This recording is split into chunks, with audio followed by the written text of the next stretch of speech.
So good morning, ma'am. My name is Miko Anislag. I'm from Mohon. So I'm 20 years old and running 21.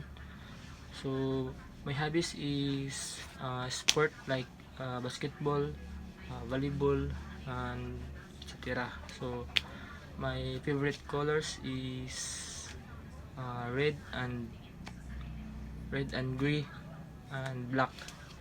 So for this so my expectation for this research is more on struggle and more on pressure yourself, but but we need to but we need to learn to be to learn to be able to teach yourself, and also important is